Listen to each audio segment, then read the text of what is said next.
A paz do Senhor Jesus, queridos irmãos. Mais uma vez nós estamos passando por aqui.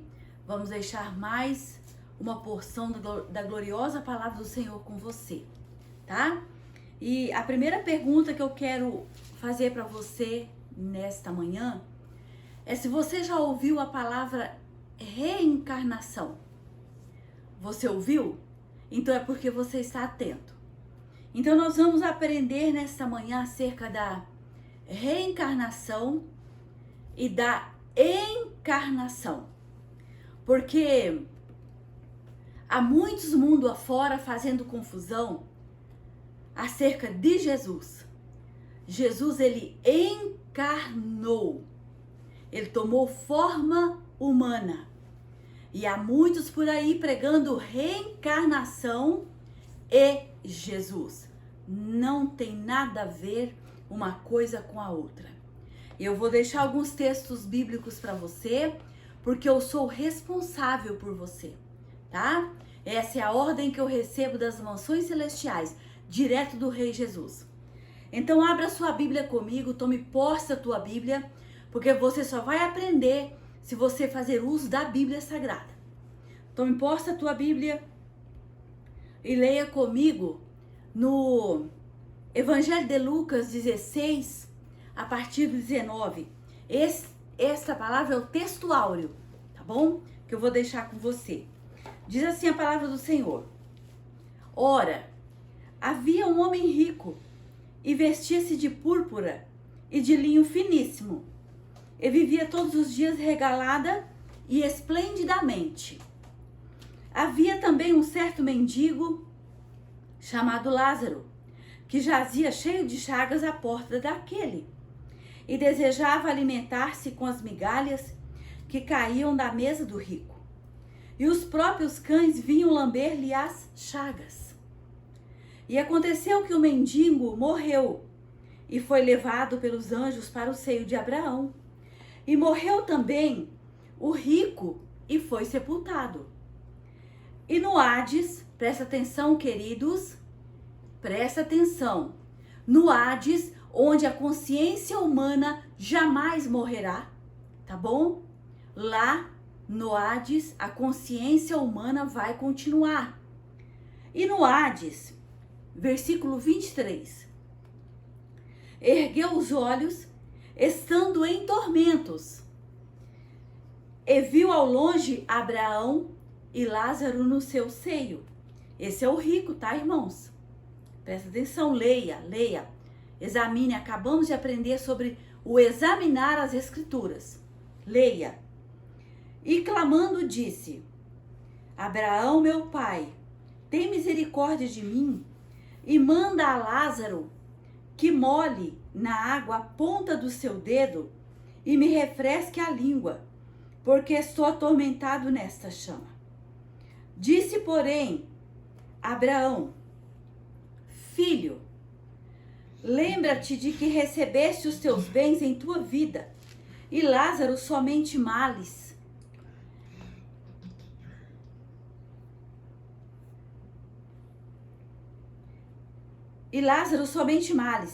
E agora este é consolado, e tu atormentado. E além disso, presta atenção, olha como é interessante. Olha como é interessante o versículo 26. E além disto, está posto um grande abismo entre nós. E além disto, está posto um grande abismo entre nós e vós. De sorte que os que quisessem passar daqui para vós não poderiam, nem tampouco os de lá para cá. E disse ele: Rogo-te, pois, ó Pai, que mandes a casa de meu pai. Veja o que o rico fez. Ele se lembrou lá no Hades, da casa do pai, e que ele tinha irmãos. Vamos ver o que ele disse aqui agora, no versículo 27. Vamos ler de novo. E disse ele: Rogo-te, pois, ó Pai, que eu mandes a casa de meu pai, pois tenho 5 irmãos, para que lhe des lhes dê testemunho, a fim de que não venham também para este lugar de tormento. Disse-lhe Abraão: eles têm Moisés e os profetas, ouçam-nos. E disse ele: não, Abraão, meu pai, mas se algum... Presta atenção, queridos, nesse versículo 16:30 de Lucas. E disse ele: não, Abraão, meu pai, mas se algum dos mortos fosse ter com eles, arrepender-se-iam. Porém Abraão lhes disse: se não ouvem a Moisés e aos profetas, tampouco acreditarão que algum dos mortos, ainda que algum dos mortos ressuscite. Irmãos, quando você lê, esse é o texto áureo, quando você lê lá em Hebreus 9:27, você vai encontrar que aos homens está ordenado morrer uma só vez, vindo depois disto o juízo. Então, irmãos, não existe reencarnação na Bíblia Sagrada. Você não encontra a palavra reencarnação na Bíblia Sagrada. Você não encontra nenhum morto tendo o poder de reencarnar em outro corpo e vindo lá em outro corpo, sendo outro ser humano. Viu, irmãos? Está ordenado ao ser humano nascer e viver uma vez e passar uma vez por essa terra. Agora, vamos mudar a palavra. Encarnação, que foi o que aconteceu com o nosso Jesus. Ele desceu aqui e encarnou. Mas, irmã Irene, eu nunca aprendi isso, então você vai aprender agora. Se você ler todo o Evangelho de João no capítulo 1, todo ele, você vai ver o que aconteceu com Jesus. E o Verbo estava com Deus e o Verbo era Deus. E lá no Evangelho de João 1,14 está a encarnação de Jesus e o Verbo se fez carne. 1,14. Lá no Evangelho de Mateus, de 1 ao 18, você vai encontrar o nascimento de Jesus.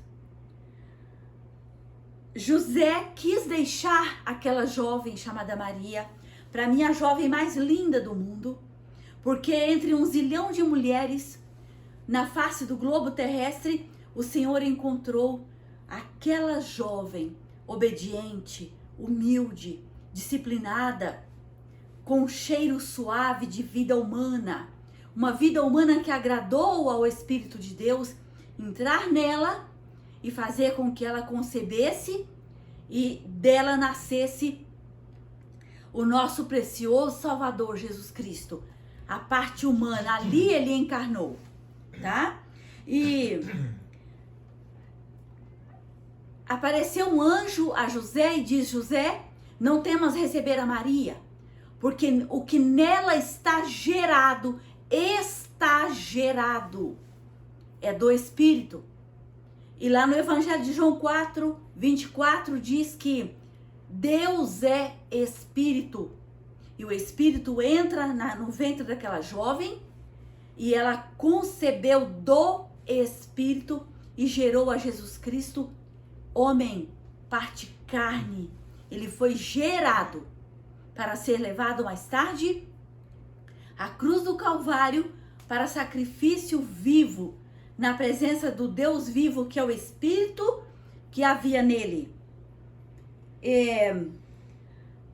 Até o 23, você vai ler ainda Evangelho de João, Evangelho de Mateus 1 ao 23, você vai encontrar ainda: eis que a virgem conceberá e dará à luz um filho e será chamado Emanuel, que traduzido quer dizer Deus conosco.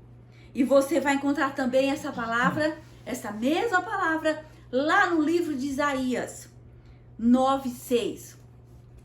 Mais ou menos 700 anos antes do nascimento de Cristo, antes do nascimento de Jesus Cristo, homem, Isaías profetizou o seu nascimento, lá atrás. Mais ou menos 700 anos antes. Então, irmãos, não existe reencarnação.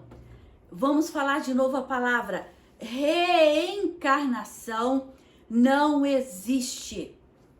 No que vocês creem, irmã Irene?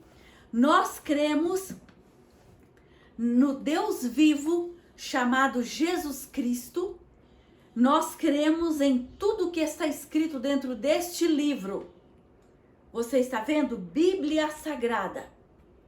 Então, o que está escrito aqui é o que nós cremos, é o que nós professamos, e nós professamos o nome santo de Jesus, do nosso precioso Salvador, e que ele breve virá para levar a sua noiva ao encontro dele nos ares. Efésios 5, 26 e 27. Ele mesmo está preparando a sua noiva para apresentar a ele mesmo, o único Deus vivo. Aí existe uma pergunta aí mundo afora, alguém dizendo assim, até eu entendi assim, viu, querido? Me perdoe se eu tiver entendido errado, mas entendi você falando com um pouco de ironia, tá bom? Me perdoe se eu tiver entendido errado. Por que Jesus orava a Deus se ele mesmo era Deus? Irmãos queridos, Jesus passou por aqui, ele nasceu na manjedoura, sendo dono do ouro e da prata. Ele nasceu na manjedoura. Ele ensinou, enquanto ele esteve aqui, o ministério dele durou só 3 anos. Ele ensinou à humanidade o que é humildade, o que é submissão, o que é perdão, o que é perdoar, o que é amar ao próximo, abraçar o seu irmão e amar o próximo. Quando ele dobrou a sua cerviz e orou a Deus, ele estava fazendo como ser humano, ele nos ensinando a orar, a sermos submissos a Deus.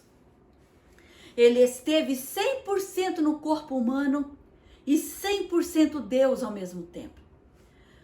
Você já conseguiu encontrar no globo terrestre um ser humano que caminha sobre as águas, que caminha sobre as águas do mar, que vê o mar todo revolto e diz, acalma-te mar, e ele ficar brando e suave? Você já encontrou? Você já encontrou o ser humano que diz, Lázaro sai para fora, o morto de 4 dias? Lázaro sai para fora e ele saiu. O morto saiu ressuscitado. Entre outros tantos milagres ele fez, são dezenas. Aliás, dezenas registrado aqui. Mas ele fez milhares de milagres que não constam na Bíblia. Porque se fossem escrever aqui tudo que Jesus fez, os livros não caberiam. Viu, irmão? Então, se você falou com ironia, aprenda isso, querido. A humildade, a ser humilde. O homem aprendeu com Jesus, homem, a ser humilde, a orar, a perdoar, a clamar, a amar o seu próximo. Aprendeu milhares de coisas. Só que existe uma qualidade que está levando muitos seres humanos para o Hades e muitos seres humanos que estão aqui, seres humanos que estão aqui sobre a terra, vão perder a sua salvação por conta disso, por conta do orgulho, viu? E Jesus ensinou tudo contra o orgulho. Numa outra oportunidade, nós vamos fazer um vídeo acerca do orgulho. Eu agradeço também essa oportunidade, em nome de Jesus, e conto com as vossas orações. Amém?